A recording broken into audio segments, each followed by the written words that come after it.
31 दिसंबर 1944 अपने B-17 the little skipper के cockpit में बैठे हैं दूसरे लेफ्टिनेंट ग्लेन रोजॉन अपने सह पायलट दूसरे लेफ्टिनेंट विलियम लीक के साथ। वो जर्मनी पहुंच रहे हैं हैम्बर्ग की तेल रिफाइनरी को तबाह करने।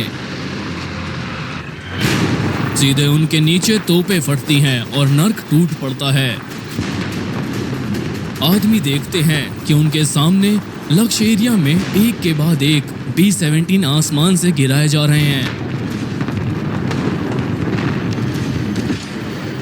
गोलाबारी घनी होते ही रोजॉन धुएं का एक निशान देखता है गोदाम के ऊपर। यही बम गिराने का इशारा है। अब तक उड़ रहे रोजॉन के B-17 अपने बॉम्ब बे दरवाजे खोलते हैं। गोलाबारी ऐसी बर्बरता से बढ़ती है जो पायलटों ने कभी नहीं देखी। लीड स्क्वाड्रन का B-17 फुल्स रशियन गोलाबारी से बीचों बीच टकराता है।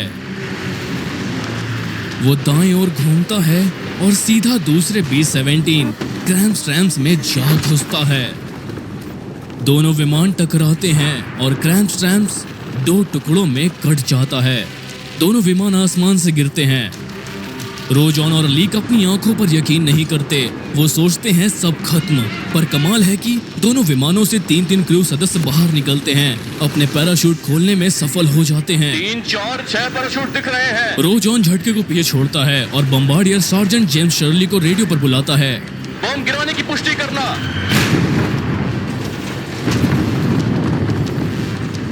बम गिराए।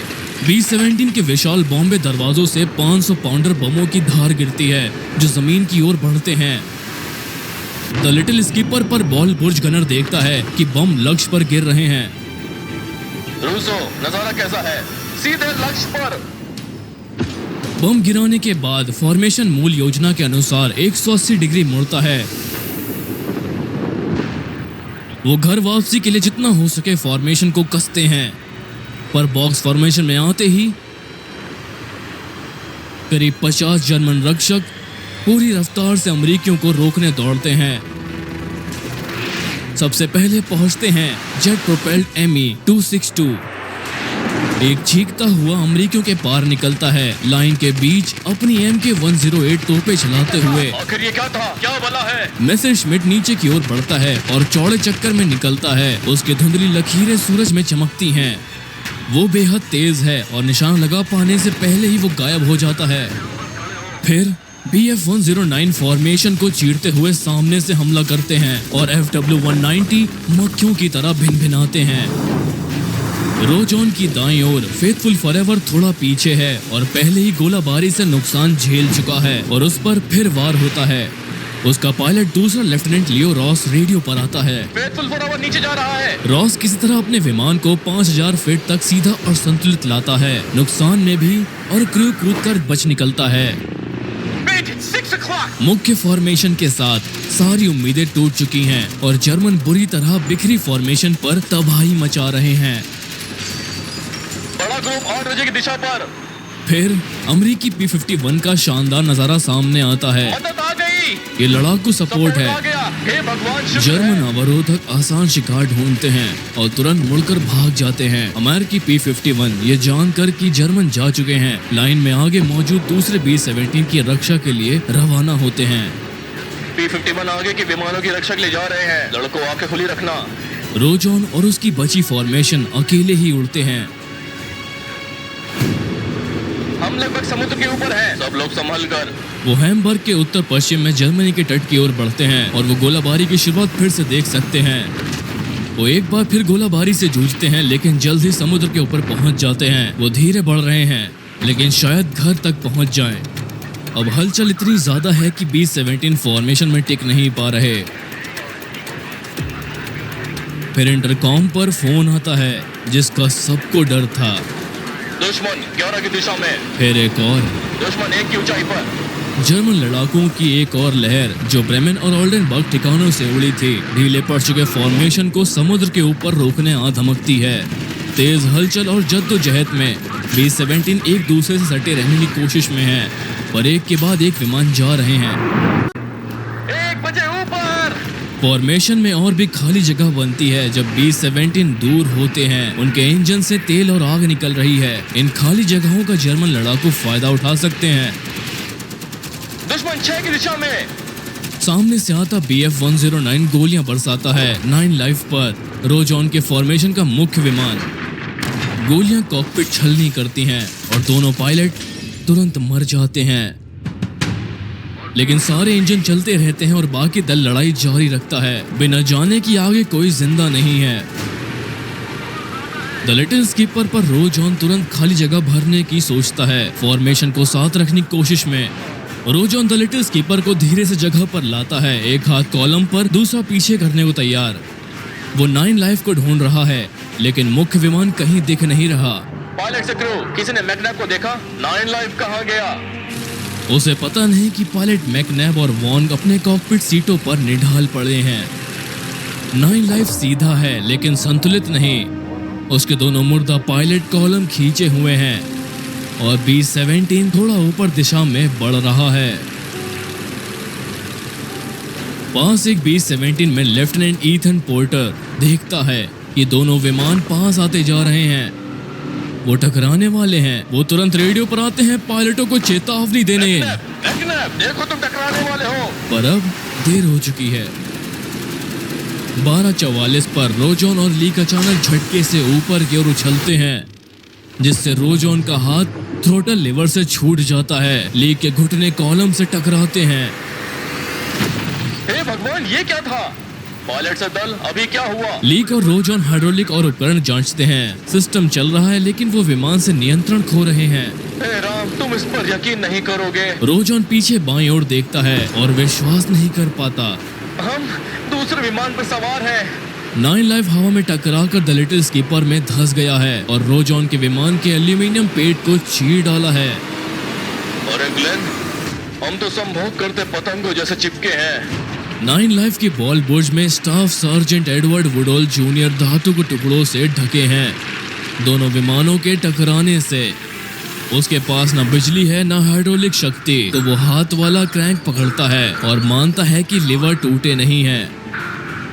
धीरे धीरे तोपें सीधा नीचे की ओर झुकती हैं और वो पीछे की ओर रेंग कर बुर्ज से निकलकर धड़ में पहुंच जाता है। वुडॉल धड़ के भीतर देखता है, उलझी हुई धातु का मलबा है। उसे पता है द लिटिल स्कीपर का बॉल बुर्ज गनर कॉर्पोरल जो रूसो के पास अब कोई उम्मीद नहीं है।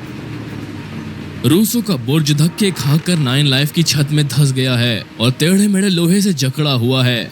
गनर फंस गया है। वुडॉल देखता है। हे भगवान, हे कृपालु, प्रभु तुम्हारे साथ है।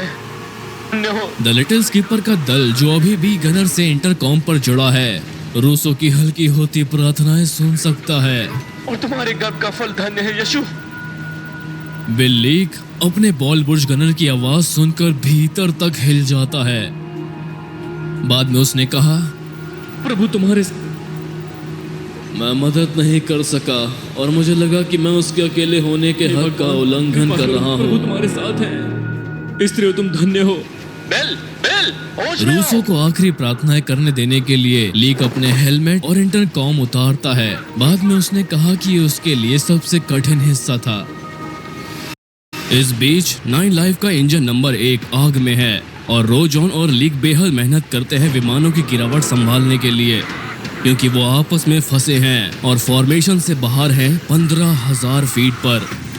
पायलट अपने पैर द लिटिल स्कीपर के इंस्ट्रूमेंट पैनल पर जमाते हैं ताकि कंट्रोल कॉलम पर ज्यादा जोर डाल सके। चेहरे में तनाव लिए चलो, लेवल करो। रोजॉन काफी कोशिश करता है दोनों विमानों को अलग करने की। रहो।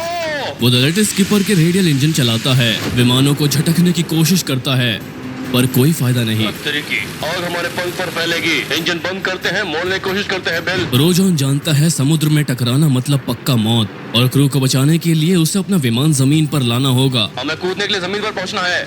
उसे नहीं पता वो 2 विमान चला भी पाएगा या नहीं, ठीक है। पर कोशिश करनी होगी। द लिटिल स्कीपर के इंजन धीमे किए जाते हैं। आराम से। अद्भुत उड़ान कौशल दिखाते हुए रोजॉन और लीक धीरे धीरे दोनों फंसे B-17 को मोड़ने में सफल हो जाते हैं। हो रहा है। विमान धीरे धीरे घूमने लगते हैं।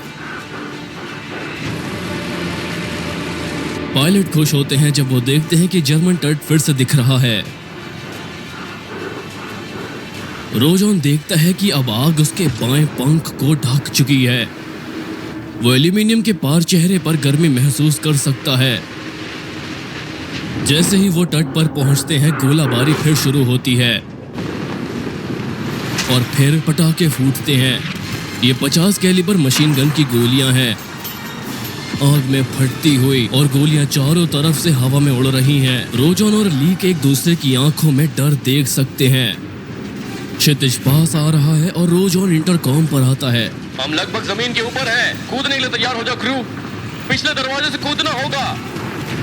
वो दरवाजा आग की लपटों के रास्ते में है जो मरोड़ी हुई है 9 लाइफ और द लिटिल स्कीपर के ऊपर, पर कोई और चारा नहीं है। पीछे की ओर 3 क्रूमैन एल्किन, नोए हाउस और लिटिल रूसो को छुड़ाने की कोशिश में हैं। वो अब भी उसे पूछा करते सुन सकते हैं। तीनों पूरी ताकत से कोशिश करते हैं पर बॉल बुर्ज पूरी तरह फंसा है। एल्किन ने बाद में कहा, वो हिल नहीं रहा था। इस बहादुर आदमी के लिए बचने का कोई रास्ता नहीं था। हे भगवान, सबके स्वामी, आप पर कृपा करो अब इस मृत्यु की घड़ी में। आमीन। हे भगवान, कृपा करो। समय खत्म। क्रू कूदने के लिए बढ़ता है और रूसो की ओर आखिरी नजर डालकर वो लपटों के बीच से कूद जाते हैं। जमीन पर उत्तरी सागर के तटीय द्वीप वैंगरूगा के जर्मन बैटरी गनर अपनी आंखों पर भरोसा नहीं कर पा रहे। ये 8 इंजन का डबल बॉम्बर जमीन की ओर गिर रहा है। एक वेयरमैट कप्तान ऊपर देखता है और समझ जाता है कि ये बॉम्बर बर्बाद हो चुका है और गोली चलाने की जरूरत नहीं। हमला बंद करो, बेचारे अब बचने की उम्मीद नहीं रखते। टकराव में कुछ मिनट बाकी हैं। रोजॉन जानता है ये लीक का आखिरी मौका है कूदने का।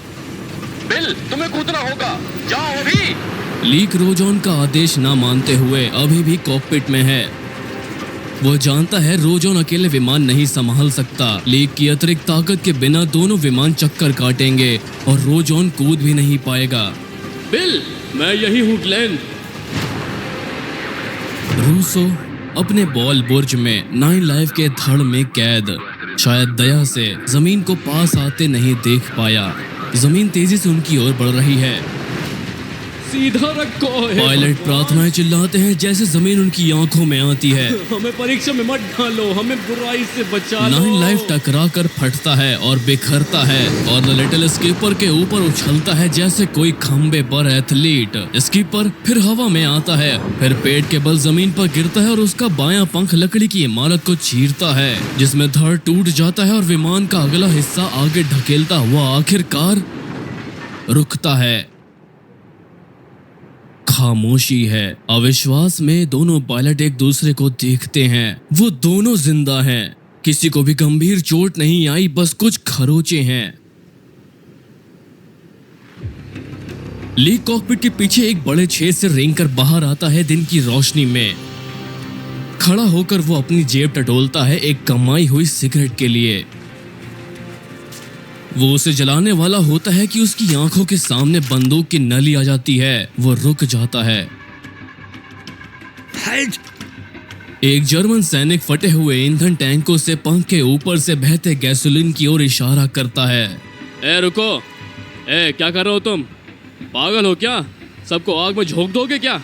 रोजॉन और लीक की उड़ान क्षमता और दोनों विमानों को जमीन की ओर मोड़ने की उनकी कोशिश की बदौलत द लिटिल स्कीपर से 6 क्रू सदस्य और 9 लाइफ से 4 क्रू सदस्य बच गए।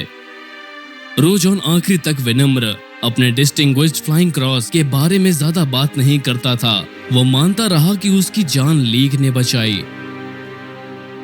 ईमानदारी से मेरे सह पायलट के कारण आज मैं जिंदा हूँ। कृपया देखें सिंडी रोजॉन की किताब the piggyback flight pilot journey हर जानकारी के लिए।